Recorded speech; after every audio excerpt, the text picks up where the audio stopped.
It has been a minute, but I feel I am at a competent level to talk about three tenets of the amateur coder, so things to be an amateur coder for the long haul. I do not feel I am at the level to talk about professional coding as I am just a university student, but I am pretty good at coding to a point to where this is something I could talk about. So, there is this coding forum that I am subscribed to that I really love called rune-server. I'll put a picture of rune-server and have the page edited in. I'm going to start doing that now. Um, but they have sort of a chant, a way of talking. What do you call this? It's like a mantra for coding, and it's the first tenet. So there's three tenets here. You could probably already read it. But the way they always talk about coding is ABC. You got to know your ABCs. It's like if you want to be at that higher level, you got to know your ABCs, which is let's see, ABC, always be coding. And so I've asked people on that forum, like, how did you get so good at doing this RuneScape stuff or doing this Python or Java or web development stuff? And they say, always be coding. It doesn't matter what you're coding, what language you're coding.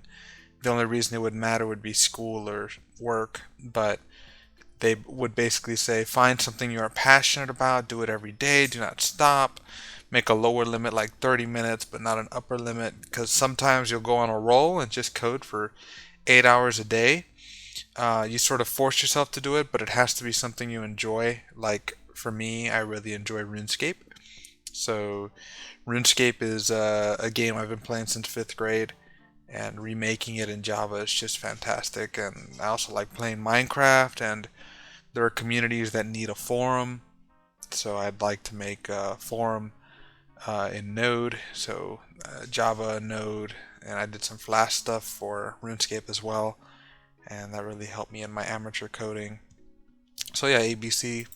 Another one is the second tenant. You have to pay to win, so learning for free is not the way to go. Um, Everybody that is any good at all is not learning for free. They learn from somewhere. They're paying money.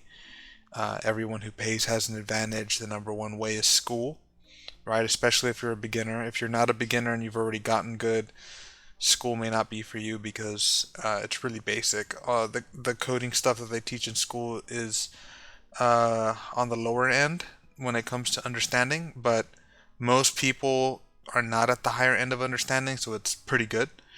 If you get to intermediate, Udemy is really good because you only pay like $10 to $20 on sale, and the courses are phenomenal. There are some really good Python ones that are just fantastic.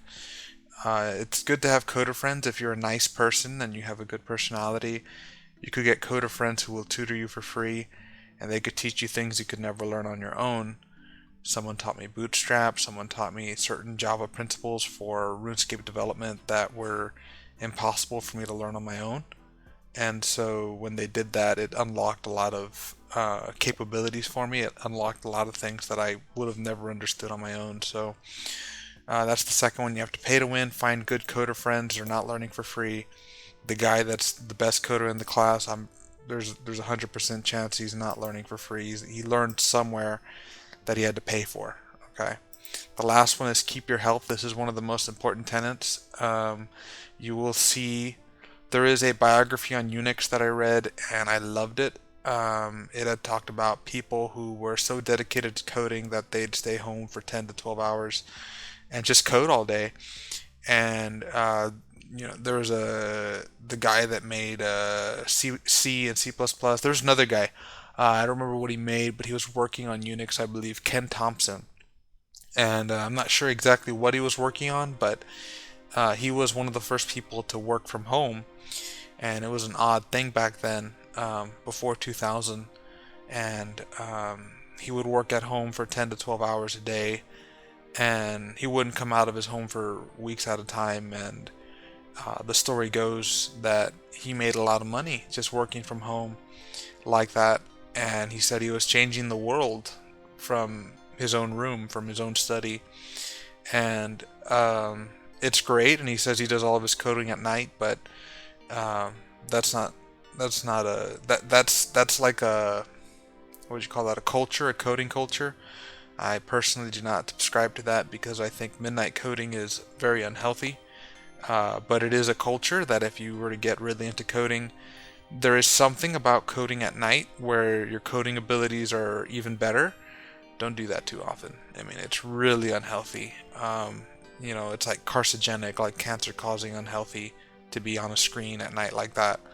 But I mean, I've coded some great stuff doing that. It's just not healthy. The last thing, and this is one of the most important things, especially if you are predisposed to like carpal tunnel or tennis elbow or golfer's elbow or mouse finger or trigger finger or like any of those finger injuries or RSIs, to learn about TMS. So tension myositis syndrome is very real. It's a thing that happens to coders, guitarists, pianists, and the way to overcome it is, well, you study TMS, and I could make a video on that, but you got to learn about that. Like, if you want to code in the long run, 40 plus years, 50 plus years, consistently without any issues, without RSI, you got to learn about TMS, and you got to go with moderation. So, if you're going to be coding, try to code an hour, 2 hours at a time, take a walk, come back, and then make sure you're weightlifting or increasing your grip strength. If you increase your grip strength and you focus on learning TMS theory, you should have no problem with coding. The grip strength is one of the most important things. So, and TMS. So tension myositis syndrome, look it up. I'll maybe make a video on it. I dealt with RSI for I think a year and a half to 2 years, and then it just went away when I started learning about TMS. For me, it was tennis elbow and mouse finger, and I really struggled with it, and eventually it was gone. So yeah, keep your health. These are the 3 tenets of the amateur coder. I'll edit this, and we'll see how it goes.